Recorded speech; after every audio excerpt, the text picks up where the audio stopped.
Morning po mga kababayan, ma'am sir. Good afternoon. This is Jam, the Filipino channel ng inyong pong lingkod.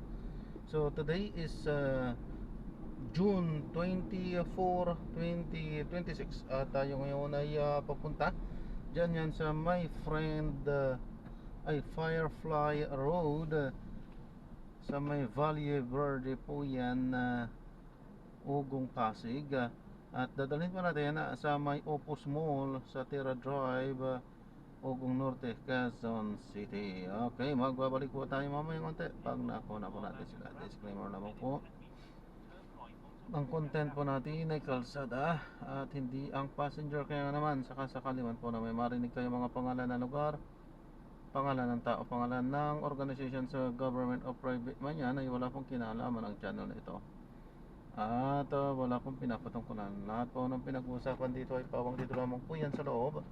At wala pong pinapatungkulan sa labas. Magbabalik po tayo mamaya unti po pag nakuha na po natin sila. Kasama sa sinampahan ng reklamo ang 14 anyos na child in conflict with the law na lusot sa kriminal na pananagutan sa ilalim ng Juvenile Justice and Welfare Act of 2006. Nasa kustodiya na ng City Social Welfare and Development Office ang 14 anyos na binatilyo na sasailalim sa intervention program. Una nang lumabas na nagpositibo sa gunpowder nitrate ang mga namaril na estudyante. Tinutukoy na ng Department of Justice ang posibilidad na hindi simpleng bullying ang nasa likod ng pamamaril sa paaralan sa Tacloban. Ayon sa DOJ, iniimbestigahan ang pagkaugnay nito sa tinatawag na nihilistic violent extremism, isang uri ng karahasan na walang malinaw na ideolohiya. Dagdag pa ng ahensya, posibleng naka-impluensya ang mga nakikita online sa kabataan, kaya patuloy ang masusing investigasyon sa insidente.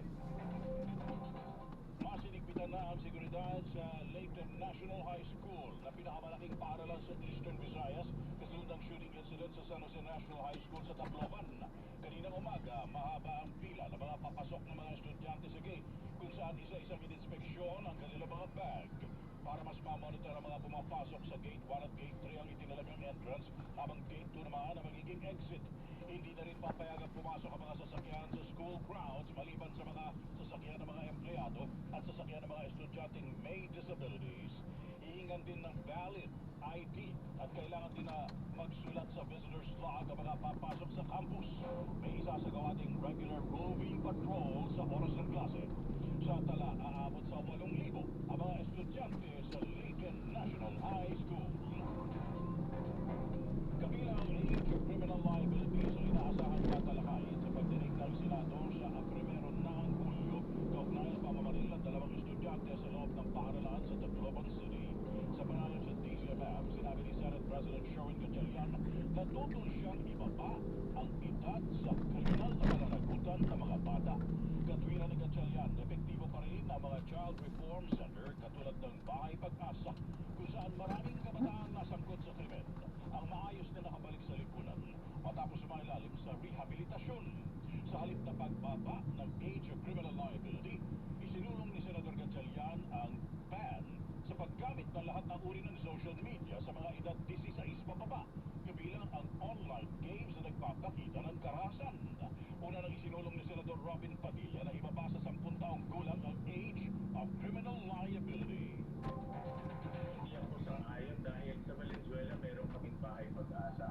At base sa aming mga karanasan, maganda yung aming naging resulta doon. Ang aking bill na ipinala, ito ba ang social media for 16 years old and below, kasama na dito yung mga violent games.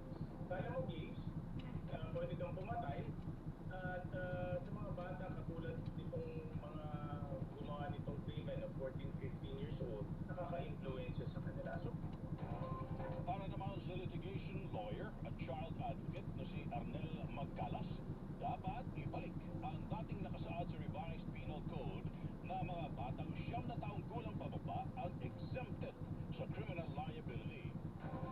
Hindi na realistic yung 15. Ang taas yan. Baba natin. It shouldn't even be 12. No? Kasi tingin ko yung mga bata ngayon, alam na yung right or wrong. Pinag-aaralan na ng Philippine National Police ang posibleng pagpoposte ng kanilang mga tauhan sa loob ng mga paaralan sa harap ito ng pangamba ng mga pagpapalapos sa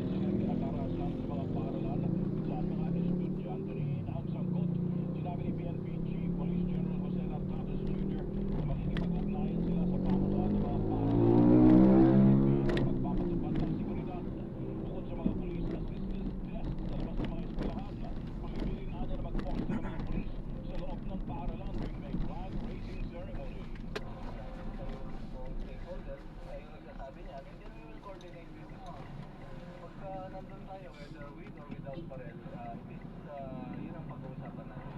We don't need patrol inside the campus. Hindi presence lang dyan, sinabi ko na nga kanina, is pagka nag-racing, tutulong sila doon. Kasi nandun sila sa labas. Paano makapag-flag racing din yung mga police? Kung flag racing na sila sa school,